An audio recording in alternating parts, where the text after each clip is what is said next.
শ্রী গুরু প্রেমানন্দে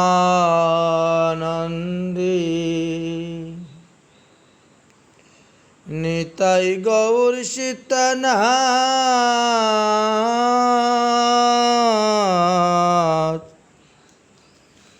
হরি হরি বল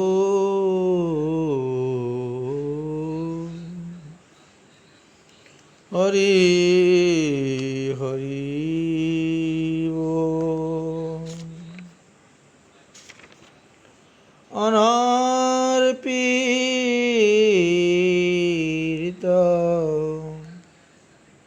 চরিং চিরা করুণাবতীর্ণ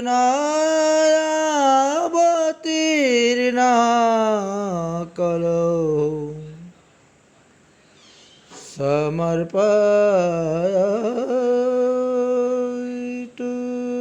উন্নত উজ্জ্বল রস সভক্তি শ্রেয়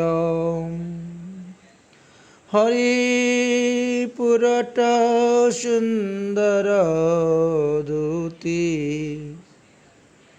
কদম্ব সন্নিহিতঃ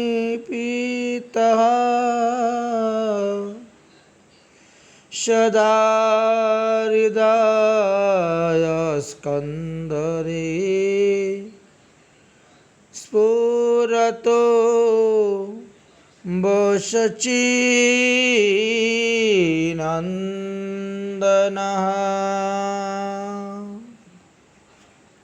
সুধী গৌর ভক্তবৃন্দগণ, গৌর কথার ৪৫তম অধ্যায় পর্যন্ত ৪৫ পর্ব পর্যন্ত আমরা আস্বাদন করেছিলাম। সেই পর্বতে আমাদের আলোচনার বিষয়বস্তু ছিল মহাপ্রভু শ্রীধাম বৃন্দাবনের বিভিন্ন স্থান দর্শন করতে করতে তিনি গিরি গোবর্ধন আসছিলেন এবং গোপাল দর্শনের জন্য তিনি গাঠুলি গ্রামে গিয়েছিলেন। যেহেতু গিরিরাজ গোবর্ধন পর্বত ভাগবতে রাধারানী বলছেন সাক্ষাৎ হরিদাস বর্জ, গিরিরাজ গোবর্ধনের মতো শ্রেষ্ঠ ভক্ত আর কেউ নেই। পরবর্তী সময়ে ভগবান নিজেই বলছেন সোহম, আমার ভক্ত যা আমিও তা। এবং ভগবান নিজেই গিরি গোবর্ধন পর্বতের উপরে তিনি প্রকট হলেন, গিরিধারী প্রকট হলেন, যার ফলে গোবর্ধন পর্বতের উপরে যত পাষাণখণ্ড দেখা যাচ্ছে সবই ভগবানের শ্রী বিগ্রহ। তাই মহাপ্রভু উপরে উঠলেন না, কিন্তু গোপাল দেখবেন কেমন করে? তখন বিভিন্ন বাহানা, অর্থাৎ গোপালই পূজারীকে স্বপ্নে দেখাতেন যে যবনের উৎপাত হবে, তোমরা তাড়াতাড়ি আমাকে এখান থেকে গাঠুলিতে বা অন্য স্থানে নিয়ে যাও। তো সেইভাবে নিয়ে যেতেন আর মহাপ্রভু সেই স্থানে গোপাল দর্শন করতেন। এবার আমরা মহাপ্রভুর কাম্যবনের দর্শন করতে গিয়েছিলেন সেই বিষয়ে আলোচনা করব। চৈতন্য চরিতামৃত মধ্যলীলার 18 অধ্যায়ের 55 নম্বর পয়ার হইতে আস্বাদন করতেছি। প্রস্তাবে কহিনু গোপাল কি পার আখ্যান, তবে মহাপ্রভু গেলা শ্রীকাম্যবন। শ্রীমতী রাধারানীর কামনা পূর্তি হয়েছিল, বাসনা পূর্ণ হয়েছিল সেই বনে, এই জন্য সেই বনের নাম কাম্যবন। ওখানে কামেশ্বর মহাদেব অবস্থান করতেছেন। যাহা লীলাস্থলী দেখি গেলা নন্দেশ্বর, নন্দেশ্বরে দেখি প্রেমে হইলা বিভল। তাহলে মহাপ্রভু কাম্যবনের সমস্ত লীলাস্থানগুলি দর্শন করলেন। চরণ পাহাড়, ভোজনস্থলী, কিল্লুল কুণ্ডল, লুকলুকি কুণ্ড, আরও অন্যান্য স্থান 84 খাম্বা, বৃন্দাদেবী, বিমলা কুণ্ড, গয়া কুণ্ড, ধর্মকুণ্ড ইত্যাদি ইত্যাদি অনেক স্থান দর্শন করলেন। সোনেরা, কদমখণ্ডী, বর্ষানা, নন্দগ্রাম, এইভাবে ক্রম অনুসারে সবই দর্শন করলেন।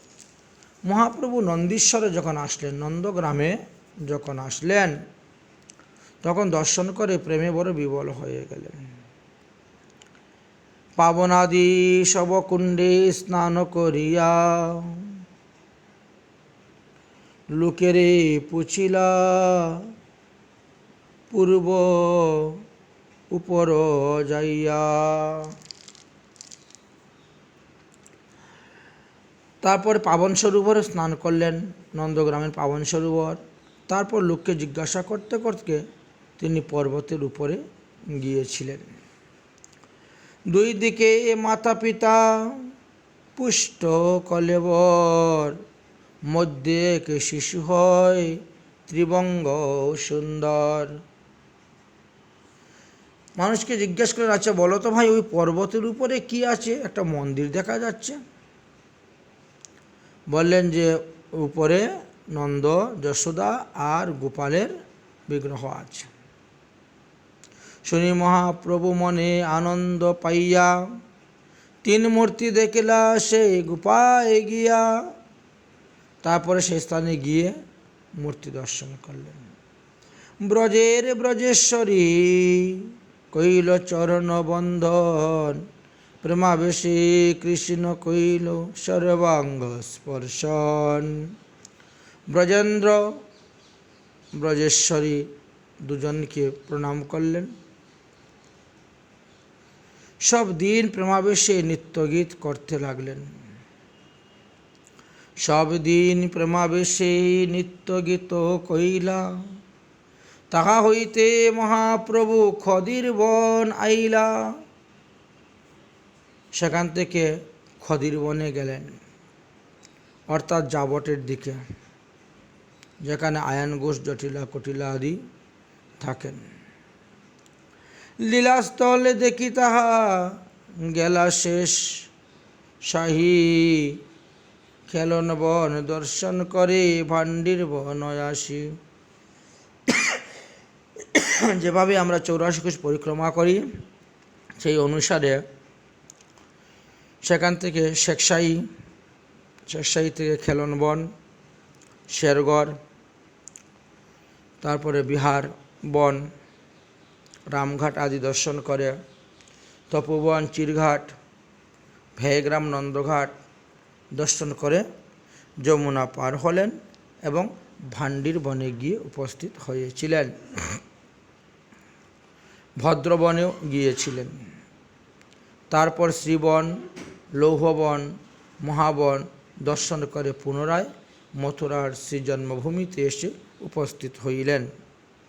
এইভাবে 84 কোষ ব্রজমণ্ডল পরিক্রমা করলেন। তারপর শ্রী কৃষ্ণদাস সানুরিয়া ব্রাহ্মণের গৃহে কিছুদিন অবস্থান করলেন। তখন আবার গোপাল স্বপ্নে দেখাচ্ছেন, ম্লেচ্ছ বয়ে আইলা গোপাল মথুরা নগরে, এক মাস রহিলেন বিঠ্ঠলেশ্বর ঘরে। যখন মহাপ্রভু মথুরাতে ছিলেন, সেই ব্রাহ্মণের ঘরে, কৃষ্ণদাস সানুরিয়ার ঘরে, তখন গোপাল, গোবর্ধনের উপরে যে গোপাল থাকেন, যিনি প্রকট হয়েছিলেন,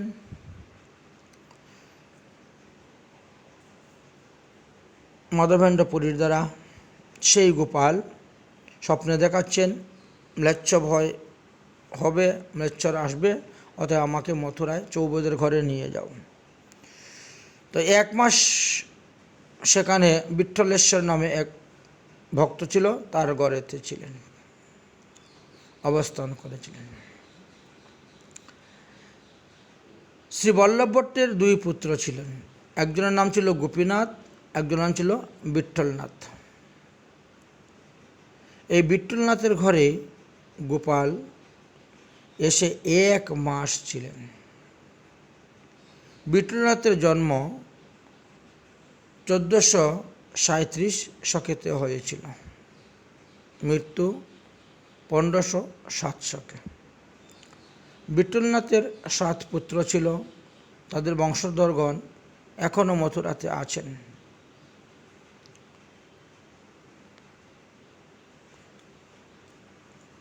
এটা ভক্তি রত্নাকর গ্রন্থের 5ম তরঙ্গ হইতে আমরা জানতে পারি। বিঠ্ঠলের সেবা কৃষ্ণ চৈতন্য বিগ্রহ, তাহার দর্শনে হইলেন পরময় আগ্রহ। শ্রী বিঠ্ঠলনাথ ভট্টবল্লভ তনয়, করিলা যতেক প্রীতি কহিতে না হয়। গাঠুলি গ্রামে গোপাল আইলা ছল করি, তাহা দেখি নিত্য গীতে মগ্ন গৌর হরি। ভক্তগণ সবে তবে পরামর্শ করি, শ্রী বিঠ্ঠলের কইলা সেবার অধিকারী।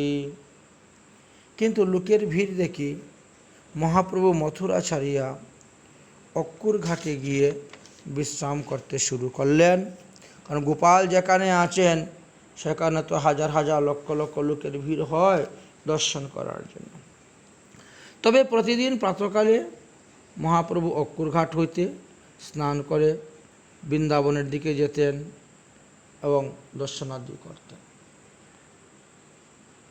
কখনো কখনো কালিধ হইতে স্নান করতেন, কখনো দ্বাদশ আদিত্য টিলাতে দর্শন করতে যেতেন, কেশিঘাট রাসস্থলী দর্শন করিতেন, কখনো বা পঞ্চকোশী বৃন্দাবন পরিক্রমা করিতেন, আবার অক্কুর ঘাটে গিয়েই বিশ্রাম করিতেন।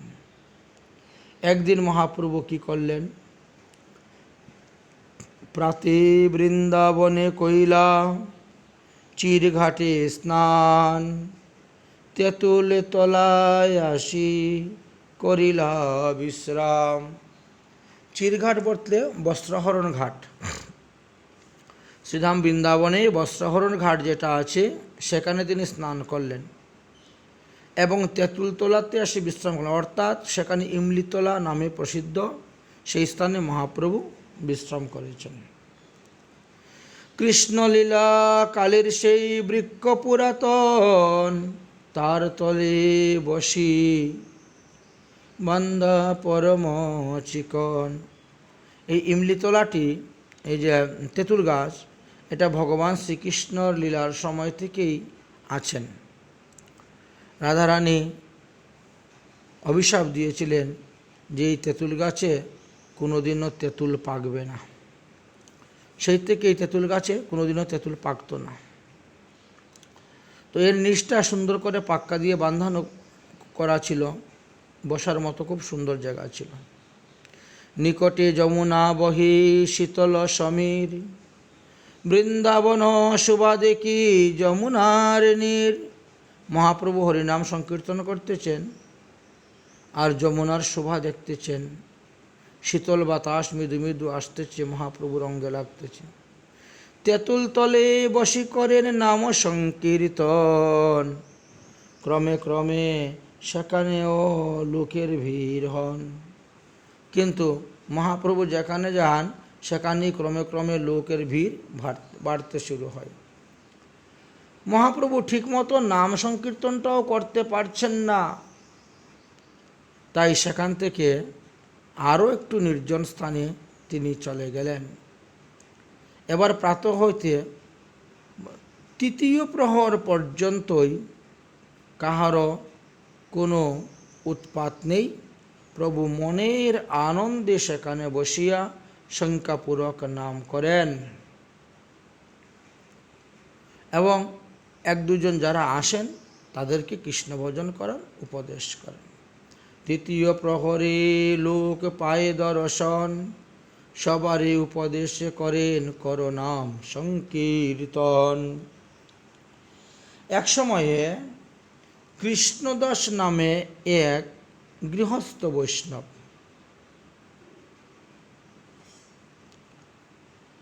সেই কালিদাহ হ্রদেতে স্নান করিয়া ইমলিতলা দিয়ে উনি যাচ্ছেন। হঠাৎ সেই নির্জন স্থানে মহাপ্রভুকে দেখিয়া প্রেমাবিষ্ট হইয়া প্রভুর চরণে পড়িলেন। প্রভু কহেন, কে তুমি, কাহা তোমার ঘর? কৃষ্ণদাস কহে, মই গৃহস্থ পামর, রাজপুত জাতি মই, অপারে মোর ঘর, মোর ইচ্ছা হয় সঙ্গ বৈষ্ণব কিঙ্কর। প্রভু তারে কৃপা কইলা আলিঙ্গন করি, প্রেমে মত্ত হইল সেই নাচে বলে হরি হরি। অতঃপর শ্রী মহাপ্রভু সঙ্গে অক্কুর ঘাটে আসলেন এবং প্রভুর অধরামৃত প্রসাদ তিনি গ্রহণ করেছিলেন। সেই থেকেই সে আর বাড়ি ফিরে গেল না, স্ত্রী পুত্র সবাইকে ত্যাগ করিয়া প্রভুর সেবা করিতে লাগিলেন।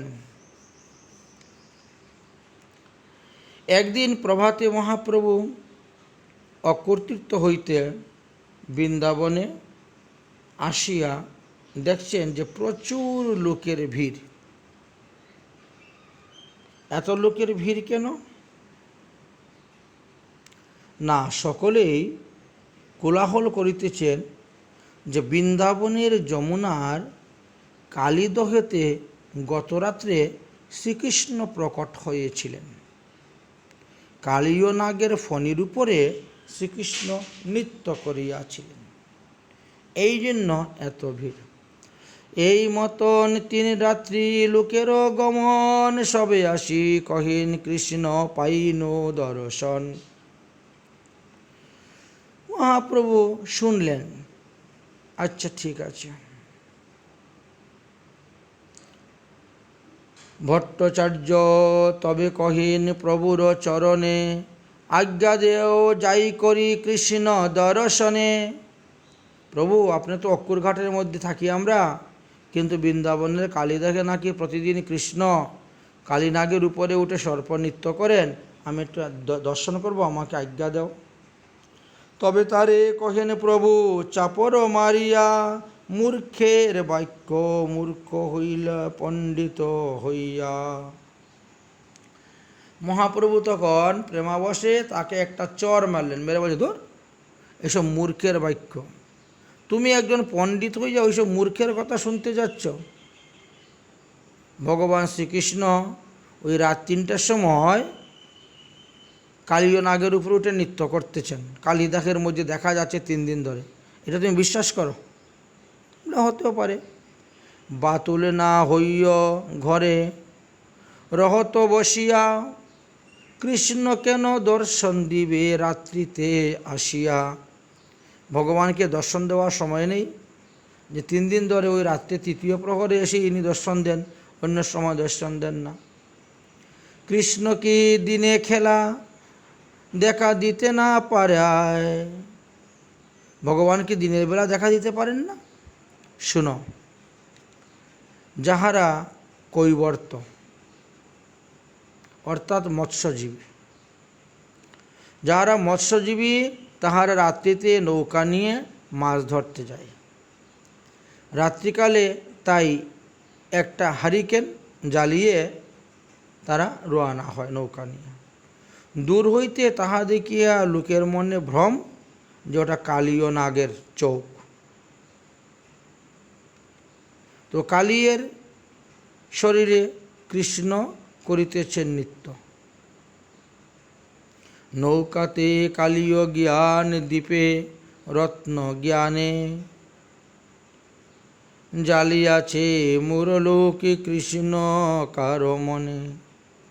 তাহলে আর মানুষের মনে, হ্যাঁ কৃষ্ণ নৃত্য করতেছেন, কৃষ্ণকে দেখা যাচ্ছে, এইভাবে বসো পাগল কোথাকার। সঙ্গীকে যেতে দিলেন না। এইসব মোর লোকের ভ্রম শুনো ভট্টাচার্য, কাল সকালে তোমার সামনে আমি নিয়ে যাব এবং লোকদেরকে জিজ্ঞাসা করিব। এখন যেতে হবে না, তখন তুমি বুঝতে পারবে পরদিন সকালে মহাপ্রভু তেনার সঙ্গীকে সঙ্গে করে নিয়ে রওনা হলেন। তো রাস্তায় এক ব্যক্তিকে জিজ্ঞাসা করছেন, কি ভাই, তুমি কোথার থেকে আসছো? বলে, আমি কালিদাহ থেকে আসছি। তো কৃষ্ণ কিভাবে প্রকট হয়েছিলেন তুমি কি দেখেছ? তুমি কি প্রথম থেকে একবার শেষ পর্যন্ত দেখেছ? লোকটা বলল, না। লোক কহে রাত্রে কৈবর্ত নৌকাতে চড়িয়া, কালিয় দহে মৎস্য মারে দেহুলি জ্বালিয়া। মহাপ্রভু বললেন, দেখলে তো? ঠিক আছে ভাই, তোমার কথা ঠিক আছে, যাও। অতঃপর আরেক ব্যক্তিকে মহাপ্রভু জিজ্ঞাসা করলেন, বলো তো ভাই, তুমি কি দেখেছ? সে বলল, আমি যখন গিয়েছি তখন তো কৃষ্ণ অনেক দূরে চলে গেছেন, তো ঠিক ভালোভাবে দেখতে পারি নাই, তবে নিকটে যখন ছিলেন তখন সবাই দেখেছিল। প্রভু বলিলেন, আচ্ছা ঠিক আছে, যাও। আরেকজনকে জিজ্ঞাসা করলেন, ভাই তুমি কি দেখেছ? লোক কহে কৃষ্ণ প্রকট কালীয় দাহের জলে, কালীয় শিরে নৃত্য করে ফণিরত্নে ন জলে। বাহ, তিনজনের তিন কথা। মহাপ্রভু বলেন, শুনলে তো ভট্টাচার্য, মূর্খ লোকের কথা। অতঃপর মহাপ্রভু আরও কয়েকজন ভদ্রলোককে জিজ্ঞাসা করলেন, তোমরা কি কৃষ্ণের দর্শন পেয়েছ? তারা বলল, সন্ন্যাসী বর, সন্ন্যাসী হন সাক্ষাৎ নারায়ণ, সুতরাং আপনাকে দর্শন করলেই কৃষ্ণ দর্শন হয়ে যায়। প্রভু কহে, নে কাহা পাইলা কৃষ্ণ দর্শন?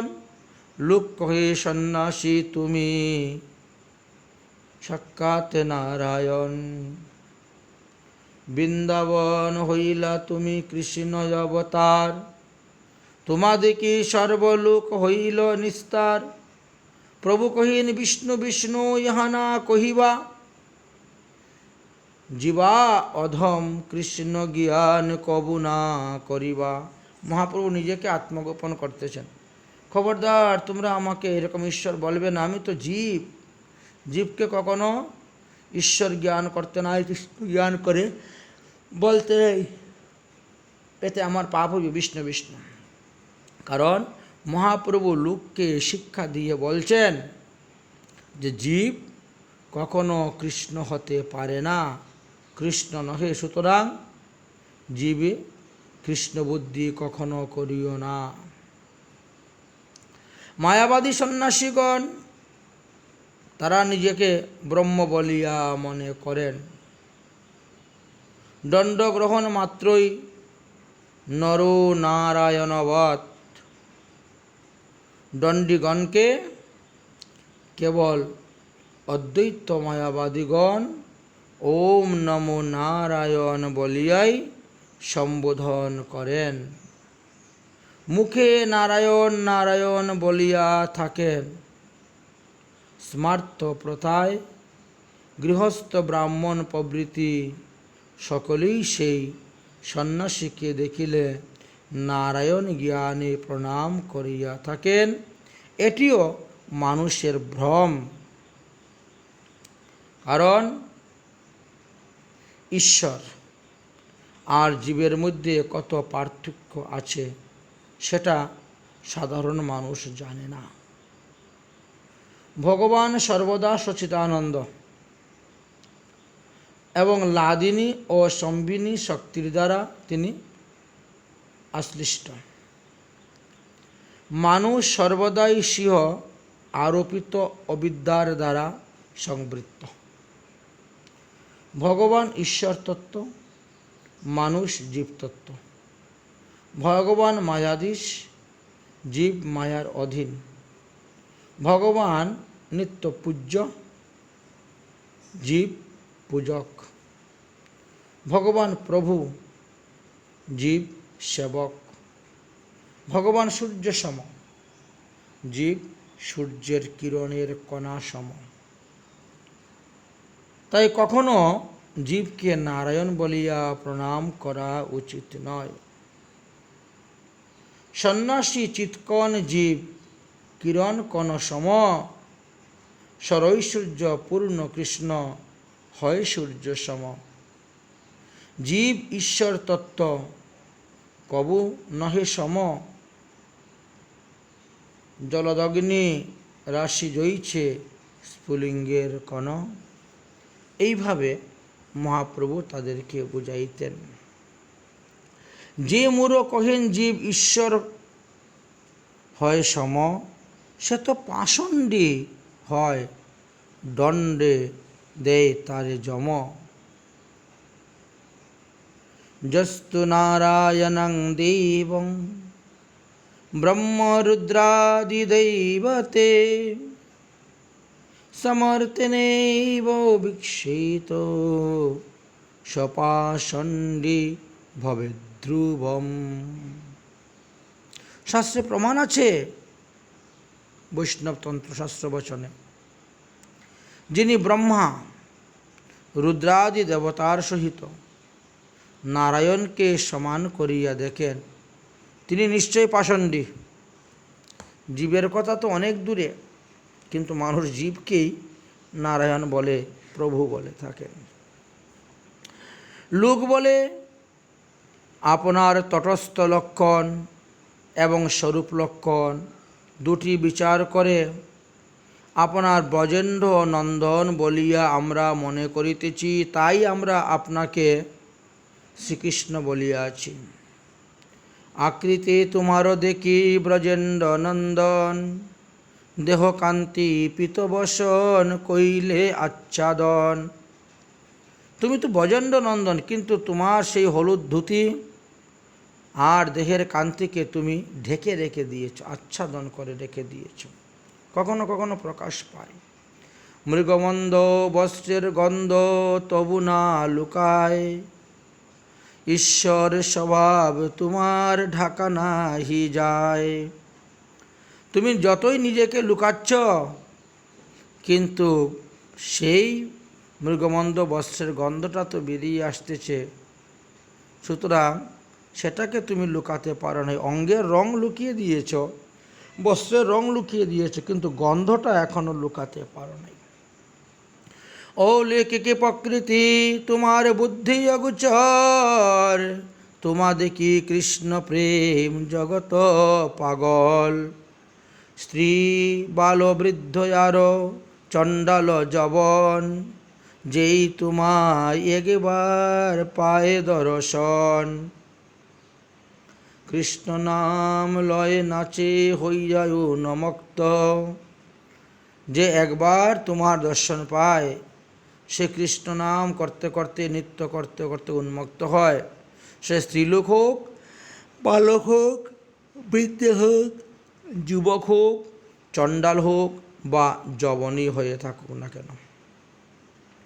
তোমাকে দর্শন না করিলেও, কেবল তোমার নাম শুনলেও মানুষের দেহে কৃষ্ণ প্রেম উদয় হয়।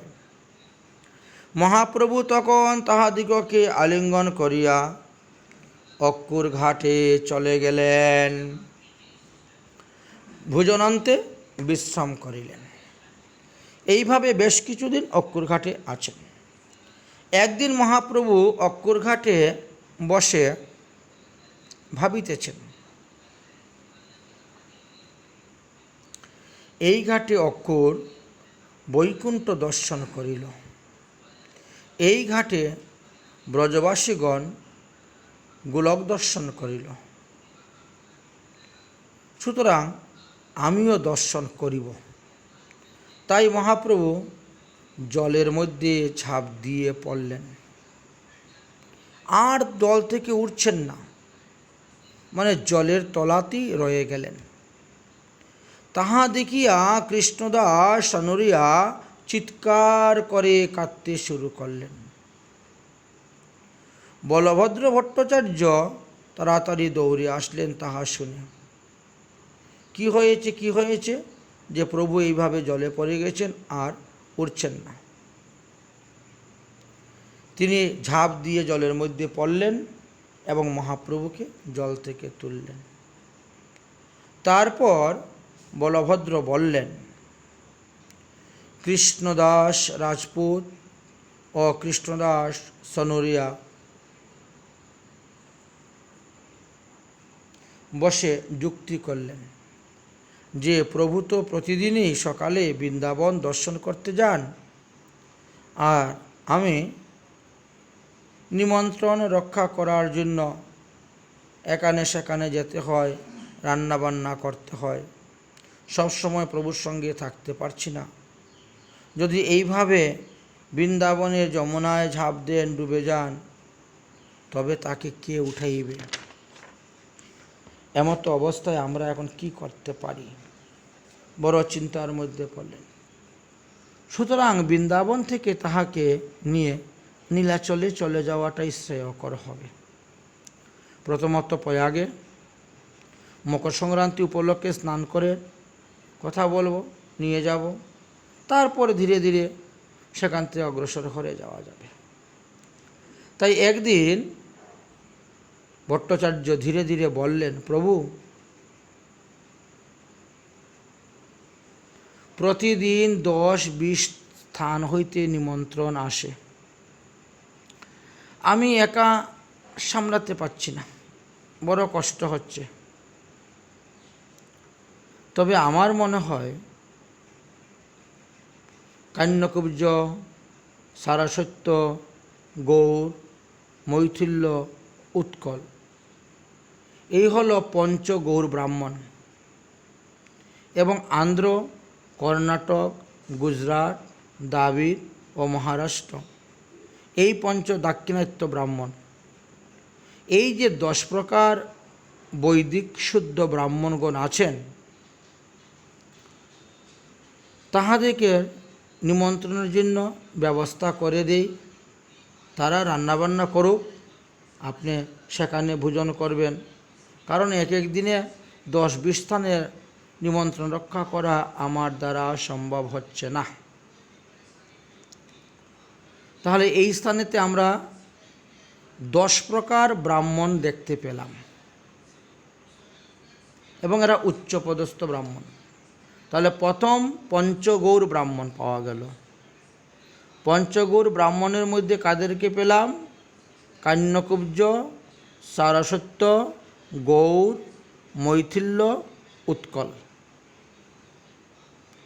আন্ধ্রা, কর্ণাটক, গুজরাট, দ্রাবিড়, মহারাষ্ট্র, এই 5 ব্রাহ্মণদেরকে বলা হয় দাক্ষিণাত্য ব্রাহ্মণ। তাহলে দাক্ষিণাত্য ব্রাহ্মণ 5 আর পঞ্চগৌর ব্রাহ্মণ 5, এই 10 প্রকার বৈদিক শুদ্ধ ব্রাহ্মণগণ। তাদের বাড়িতে নিমন্ত্রণ হয়, মহাপ্রভু ভোজন করতেন গিয়ে। সহিতে না পারি আমি লোকের গড়বড়ি, নিমন্ত্রণ লাগি লোকে করে হুড়াহুড়ি। এই 10 প্রকার ব্রাহ্মণের বাড়ি থেকে প্রতিদিন নিমন্ত্রণ আসে, আমি একা সহ্য করতে পারি না, কি করব? প্রাতকালে আইসে লোক তোমা না পাইয়া, তোমারে না পাইয়া লোক মোর মাথা খায়।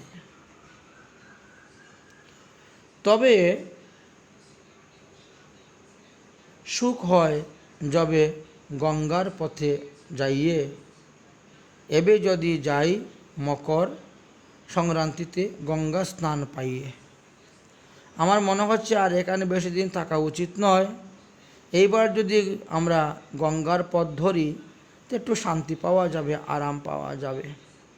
সামনে মকর সংক্রান্তি, প্রয়াগে স্নান, কুম্ভমেলা দর্শন করা যাবে। উদ্বিগ্ন হইল মন সহিতে না পারি, প্রভুর যে আজ্ঞা হয় সেই শিরে ধরি। যদিও এখানে থাকতে আমার বড় কষ্ট হচ্ছে, এত নিমন্ত্রণ রক্ষা করে, তথাপিও আপনি স্বতন্ত্র, কিছু বলতে পারছি না। যদি আপনার আজ্ঞা হয় তাহলে আমরা আরও আনা হতে পারি। তা শুনে মহাপ্রভু বললেন, তুমি আমায় আনি দেখাইলা বৃন্দাবন, এই ঋণ আমি নারিব করিতে শোধন। হাহা, হে বলভদ্র, তুমি তো আমাকে এনে বৃন্দাবন ধাম দর্শন করালে, তাই তোমারই ঋণ আমি কোনোদিন শোধ করতে পারব না। যে তোমার ইচ্ছায় আমি সেই তো করিব, যাহা লইয়া যাহ তুমি তাহাই যাইব। আমি তো তোমার ঋণ শোধ করতে পারবো না, অতএব তোমার কথার অধীন বা অনিচ্ছায় আমি কিছু করতে পারবো না। তুমি আমাকে যেখানে নিয়ে যাবে আমি সেখানেই যাব। যদিও প্রভুর বৃন্দাবন ত্যাগ করিবার ইচ্ছা ছিল না, তবুও ভক্তের মন রাখিবার জন্য তিনি যেতে বাধ্য হলেন। পরদিন প্রাতে নৌকা যোগে যমুনা পার হয়ে গোকুলে গিয়ে উপস্থিত হলেন। মহাবনে উঠে পদব্রজে চললেন। কিছু দূর যাওয়ার পরে পথ পরিশ্রান্ত দূর করার জন্য একটি বৃক্ষতলে সকলেই বসলেন। সেই বৃক্ষের নিকটে চরে বহু গাভীগণ, তাহা দেখি মহাপ্রভুর উল্লাসিত মন। ওখানে বসার পরে যখন গাভীগণ বিচরণ করতেছে দেখলেন, তখন মহাপ্রভুর সেই ভাব আবার এসে গেল। আচম্বিতে এক গুপ বাঁশি বাজাইল, শুনি মহাপ্রভুর মহাপ্রেমাবেশ হইল। যেখানে গোচারণ করতেছে এক গুপ, ওটা গোয়ালা, সেখানে বাঁশি বাজিলেন। সেটা শোনার পরেই মহাপ্রভু প্রেমাবিষ্ট হয়ে অচেতন হয়ে পড়ে গিয়েছিলেন। অচেতন হইয়া প্রভু ভূমিতে পড়িলা, মুখে ফেনা পড়ে, নাসায় শ্বাসরুদ্ধ হইলা। নাক দিয়ে শ্বাস বন্ধ হয়ে গেছে, মুখ দিয়ে খুব ফেনা পড়তেছে। সেই সময়ে ঘোড়ায় চড়ে 10 জন যবন পাঠান সেনা সেদিকে যাচ্ছিলেন। তারা এখানে হইচই শুনে সেখানে এসে উপস্থিত হইল। তারা প্রভুর এই অবস্থা দেখে মনে করিল এই সন্ন্যাসীর নিকটে হয়তো বহু সুবর্ণ মোহর ছিল। তাই এই 4 জনে মিলে গলা টিপে ওকে মেরে ধনরত্ন নিয়ে যাওয়ার চেষ্টা করেছিল, তাই তো তার মুখ দিয়ে ফেনা বেরোচ্ছে। কৃষ্ণদাস রাজপুত, মাধবেন্দ্র পুরীর শিষ্য, সোনুরিয়া ব্রাহ্মণ, বলভদ্র ভট্ট আর বলভদ্রের সঙ্গী বৃত্ত এক ব্রাহ্মণ, এই 4 জন। সুতরাং তারা 4 জনকে বন্দী করে নিয়েছে। যবন পাঠান সেনারা 4 জনকে বন্দী করে নিয়েছে। কৃষ্ণদাস রাজপুত বলিলেন, তোমার বাদশাহের দোহাই, আমরা এই সন্ন্যাসীকে গলা টিপে মারি নাই। আরে উনি আমাদের গুরুদেব। একটা ব্যাধির কারণে তেনার মধ্যে মধ্যে এইরকম অবস্থা হয় এবং একটু পরে আবার দেখবেন সব ঠিক হয়ে গেছে। আমাদেরকে ছেড়ে দাও, নইলে এখনই চিকিৎসক ডেকে নিয়ে আসো, তার চিকিৎসার ব্যবস্থা করো, তারপরে সব জানতে পারবেন।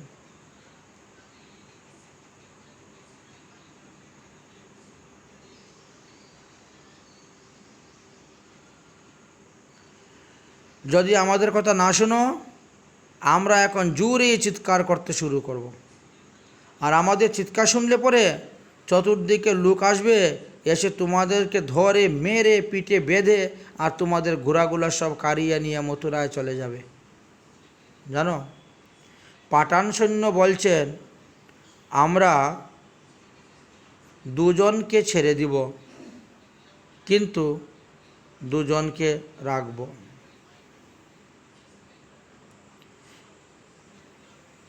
তার কাকে কাকে রাখবেন, কাকে কাকে ছাড়বেন? বলছেন ওই 2 গৌরিয়াকে আমরা ছাড়ব না। গৌরিয়া ঠগ এই দুহারে ছাড়িব না। কৃষ্ণদাস রাজপুত বললেন, গৌরিয়া বাটপার নহে, তুমি বাটপার। গৌরিয়াকে ঠক বলতেছ? গৌরিয়া ঠক নয়, গৌরিয়া বাটপার নয়। গৌরিয়া বাটপার নহে, তুমি বাটপার, তীর্থবাসী লুটো আর চাহ মারিবার। তোমরা জবন পাঠক সেনা, পাঠান সেনা, তোমরা তীর্থ যারা আসে তাদেরকে মেরে তাদের জিনিসপত্র লুটপাট করে নিয়ে যাও। তোমরাই হলে বাটপার, তোমরাই ঠক। শুনিয়া পাঠান মনে সংকোচ হইল, হেন কালে মহাপ্রভু চেতন পাইল। হুঙ্কার করিয়া উঠে বলে, হরি হরি, প্রেমাবেশে নৃত্য করে দুই বাহু তুলি, ঊর্ধ্ব বাহু করি। ম্লেচ্ছগণ তখন ভয় পেয়ে গেল। চারজনের বন্ধন মুক্ত করে দিয়ে এখন পলায়নের চিন্তা। প্রেমাবেশে প্রভু যবে করেন চিৎকার, ম্লেচ্ছের হৃদয়ে যেন লাগে শেলধার। শেলের মতন তাদের মনের মধ্যে লাগতেছে। ম্লেচ্ছ হরিনাম শুনতে পারে না, তাই তাদের কষ্ট হচ্ছে। এদিকে ভট্টাচার্য দৌড়ে গিয়ে প্রভুকে ধরে বসলেন।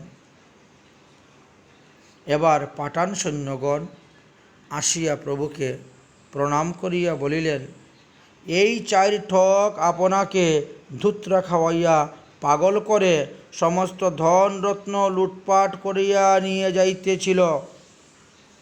আপনি বলেন এক্ষুনি, তাহলে আমি তাদেরকে বন্দি করে বাদশাহের কাছে নিয়ে যাব। প্রভু কহেন, ঠগ নয়ে মোর সঙ্গীজন, ভিক্ষুক সন্ন্যাসী মোর নাহি কিছু ধন। তোমরা কেন সন্দেহ করছো, মিথ্যে সন্দেহ করতেছ? আরে এরা ঠগ নয়, এরা তো আমার আপনজন, নিজজন। আমি ভিক্ষুক সন্ন্যাসী, আমার কাছে কোথায় স্বর্ণ আছে, মোহর আছে, ধন আছে? মিথ্যা মিথ্যা শুধু জল্পনা কল্পনা।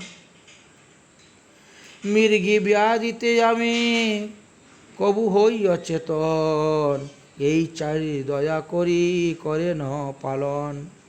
মহাপ্রভু বড় পরিহাস করতে জানেন। বলছেন আমার মৃগী রোগ, তো আমার কোথায় কখন মৃগী রোগ উঠে তো বলা যায় না। হঠাৎ করে মৃগী রোগ উঠে যায়, আমি কাঁপতে কাঁপতে পড়ে যাই, তখন এই চারজন দয়া করে আমাকে রক্ষর করে। এইভাবে আমি বেঁচে আছি, নাহলে তো কবেই মরে যেতাম জলে ডুবে। ওই ম্লেচ্ছদের মধ্যে একজন পীর ছিল। সে প্রভুকে দর্শন করিয়া নম্রভাবে নির্বিশেষ ব্রহ্ম স্থাপনের চেষ্টা করল। তাদের কুরআন অনুসারে, হাদিস অনুসারে যুক্তি দিয়ে দেখাইল। মহাপ্রভু তখন তাকে বললেন, মুসলমান দিকের মধ্যে মুশি বলিয়া এক সম্প্রদায় আছে। সুফি মুসলমান দিকের মধ্যে সুফি বলিয়া এক সম্প্রদায় আছে।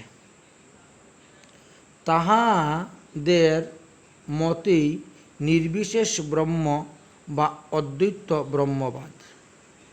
ইহাদিগকে মহাকাব্য অনলক। এই সুফি মত আমাদের শঙ্করাচার্য হইতে উৎপন্ন হইয়াছে।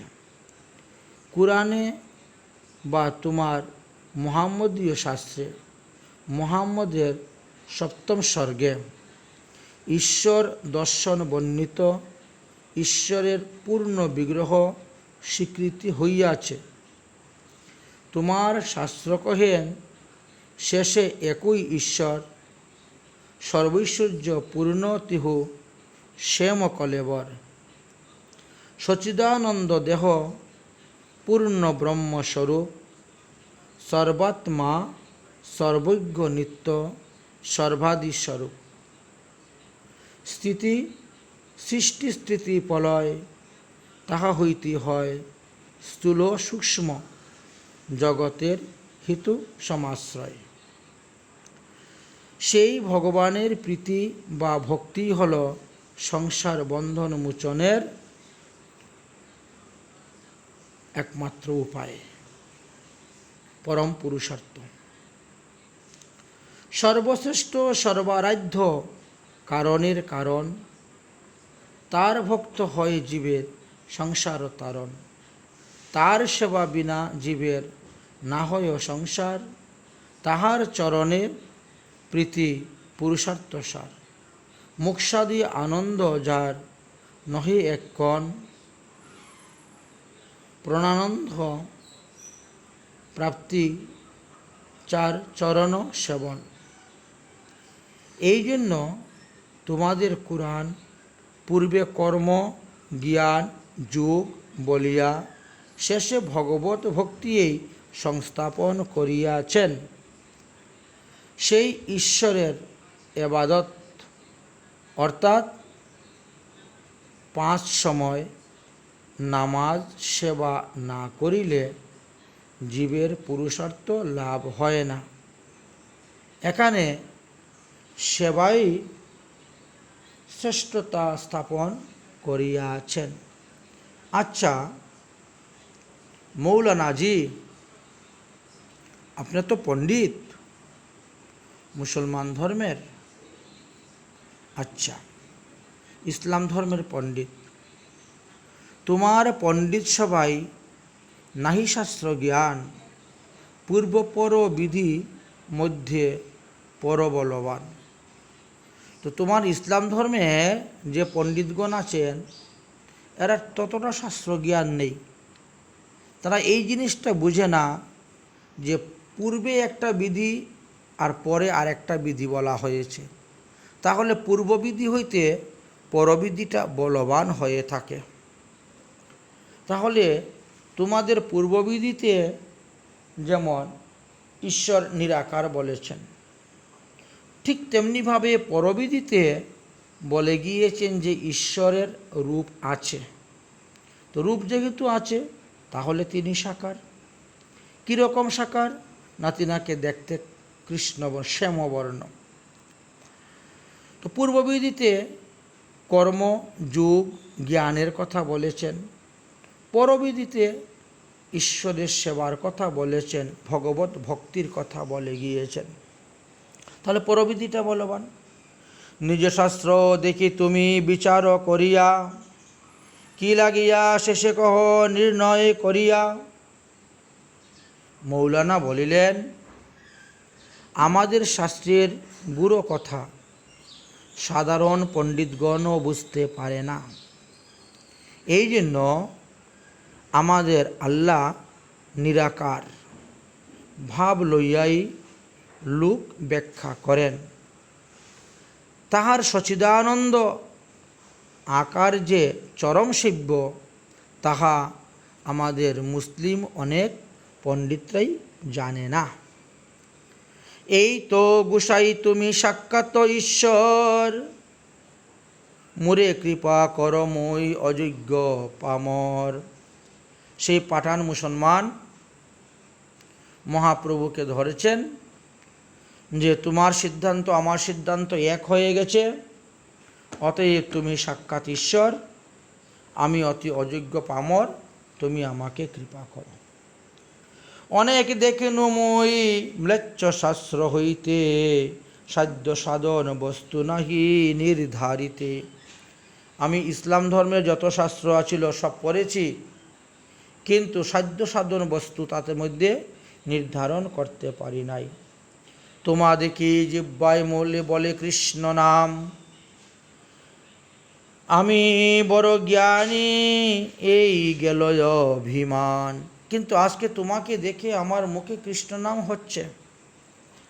আমার একসময় খুব অভিমান ছিল, অহংকার ছিল যে আমি ইসলাম ধর্মের খুব বড় একজন জ্ঞানী, আমার থেকে বেশি কেউ আর জানে না।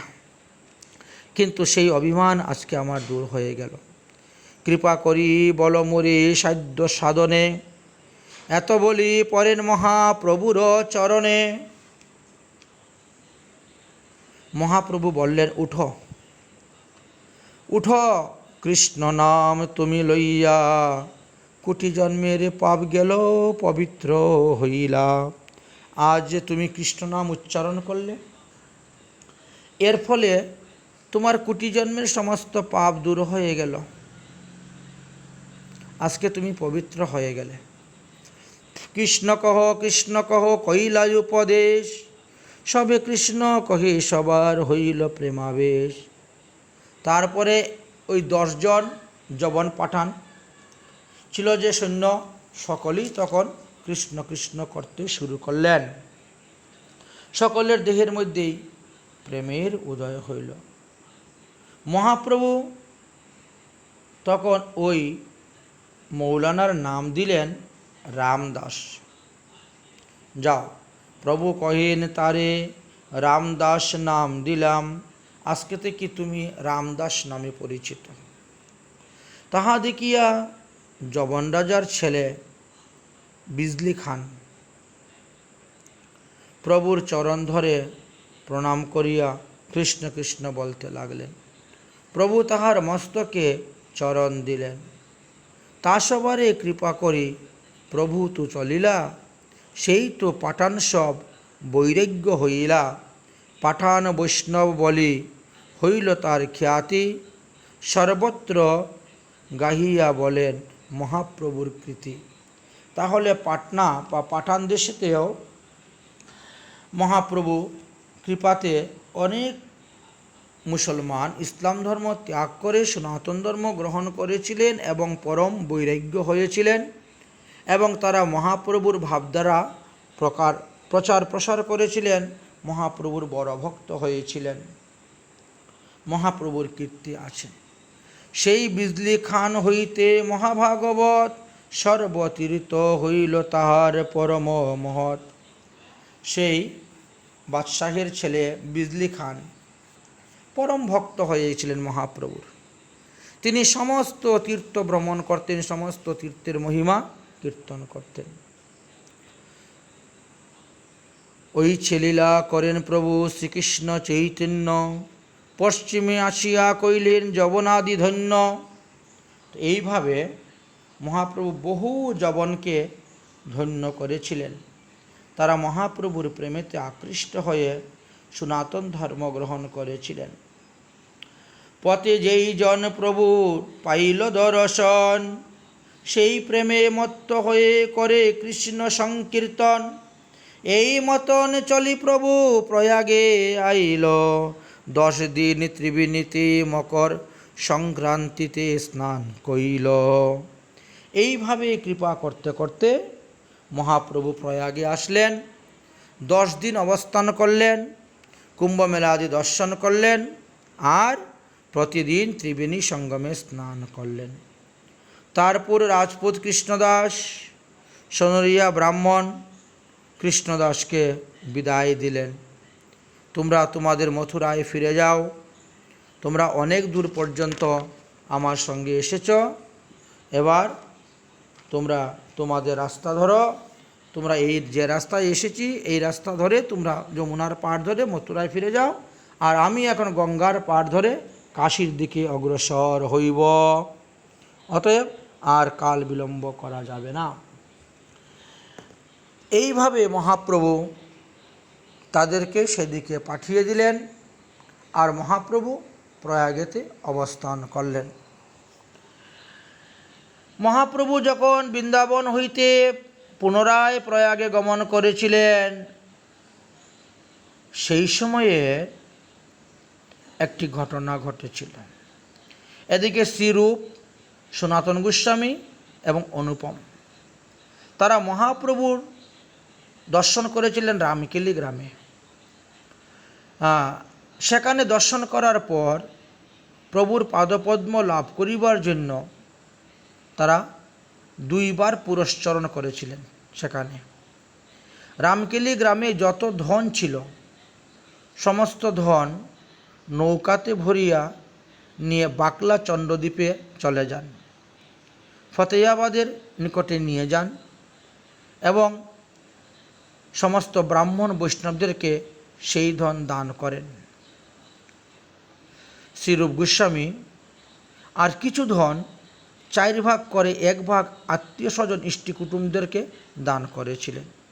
অবশিষ্ট 1 ভাগ যাতে আপদ বিপদে বা রাজদণ্ড ভয় থেকে মুক্তির জন্য একজন বিশ্বস্ত ব্রাহ্মণের নিকটে রাখিয়া দিয়েছিলেন এবং পুনরায় আবার রামকেলিতে এক বিশ্বস্ত মুদিখানার দোকানেও 10,000 স্বর্ণমুদ্রা রাখিয়া দিয়েছিলেন। এইভাবে রূপ গোস্বামী রেখে দিয়ে সনাতনকে বললেন যে, সনাতন, তুমি রাজকার্য করো, আমি আর অনুপম আমরা মহাপ্রভুর দর্শনের জন্য আমরা বৃন্দাবনের দিকে রওনা হচ্ছি। তাই রূপ গোস্বামী এবং অনুপম দুজনেই রওনা হয়েছিলেন প্রথমে নীলাচলের দিকে। তারপর লোকমুখে শুনতে পেলেন প্রভু বৃন্দাবনের দিকে যাচ্ছেন, তাই তারা বৃন্দাবনের অভিমুখ হয়েছিলেন। তাহারা যথাযথ বিভিন্ন স্থানে ভ্রমণ করলেন, কিন্তু কোথাও মহাপ্রভুর সঙ্গে সাক্ষাৎ হচ্ছে না। কারণ তারা যখন নীলাচলের দিকে যাচ্ছেন তখন শুনলেন মহাপ্রভু বৃন্দাবনে, তারা যখন বৃন্দাবনের দিকে আসছেন তখন মহাপ্রভু বৃন্দাবন হইতে নীলাচলের অভিমুখে যাত্রা করে দিয়েছেন, কিন্তু সংবাদ পাচ্ছেন লোকমুখে। তা শুনে রূপ এবং অনুপম দুই ভাই বাকলা চন্দ্রদ্বীপে ফতেয়াবাদে মূল বাড়ি হইতে রওনা হইয়া তারা চলতে শুরু করলেন। এদিকে সনাতন গোস্বামী রামকেলিতে অবস্থান করছেন, কিন্তু রাজকার্য তিনি করছেন না। অসুস্থতার ভান করে তিনি রাজার কাছ থেকে ছুটি নিয়ে তিনি গৃহে বসে ভাগবত পাঠ আদি করতেছেন। রাজা চিন্তা করলেন, মন্ত্রীমশাইয়ের কি ব্যাধি হয়েছে, দেখো তো। লোক পাঠালেন, লোক পাঠানোর পরে দেখা যায় তিনি ভাগবত পাঠ আদি করতেছেন। এ কি, তুমি বললে অসুস্থ? বলে, হ্যাঁ, আমার মনটা অসুস্থ। কেন তোমার মন অসুস্থ? তুমি কি চাও? তুমি যা চাইবে আমি তাই দিব। আমি বৃন্দাবনে যাব। বৃন্দাবন আমি এখানে তোমাকে তৈরি করে দিচ্ছি। এই নাও, রাধাকুণ্ড তৈরি করে দিব, শ্যামকুণ্ড তৈরি করে দিব, গিরি গোবর্ধন তৈরি করে দিব। তুমি এখানে থেকে রাজকার্য চালাও। তুমি চলে গেলে আমার রাজকার্য চলবে না। তোমার দুই ভাই তীর্থ ভ্রমণে বেরিয়েছেন, তুমি তো ঠিকঠাক মতো চলো। তুমি চলো আমার সঙ্গে, তোমাকে উড়িষ্যায় নিয়ে যাব, আমি উড়িষ্যা জয় করব। সনাতন গোস্বামী বললেন, না, আমি উড়িষ্যায় যাব না। তুমি যাবে আমাদের ঠাকুর ভাঙতে, তুমি যাবে আমাদের মূর্তি ভাঙতে, তুমি যাবে আমাদের মন্দির ভাঙতে, ব্রাহ্মণদেরকে হিংসা করতে, গোমাতাদেরকে গাভীদেরকে হিংসা করবে, তুমি গোহত্যা করবে, তার মাংস খাবে, আর আমি তোমার সঙ্গে যাব? আমি যাব না, আমি এখানেই থাকব। রাজা চিন্তা করলেন, আমি যদি চলে যাই তাহলে সে এখান থেকে পালাবে। এই জন্য সনাতন গোস্বামীকে কারাগারের মধ্যে বন্দি করে রেখে দিয়ে রাজা উড়িষ্যা জয় করার জন্য চলে গেলেন। সনাতন গোস্বামী বন্দি অবস্থায় বহুদিন পরে আছেন। তখন রূপ গোস্বামী একখানা চিঠি পাঠালেন। খবর পেলেন, তুমি বন্দি অবস্থায় আছো, এই বন্ধু থেকে মুক্তি হওয়ার একটা উপায় আছে। আমি ওই মুদিখানাতে 10,000 স্বর্ণমুদ্রা রেখে দিয়েছি। ওই 10,000 স্বর্ণমুদ্রা পাহারাদারকে দিয়ে ওখান থেকে তুমি পালিয়ে আসো। সনাতন চিঠি পাইলেন।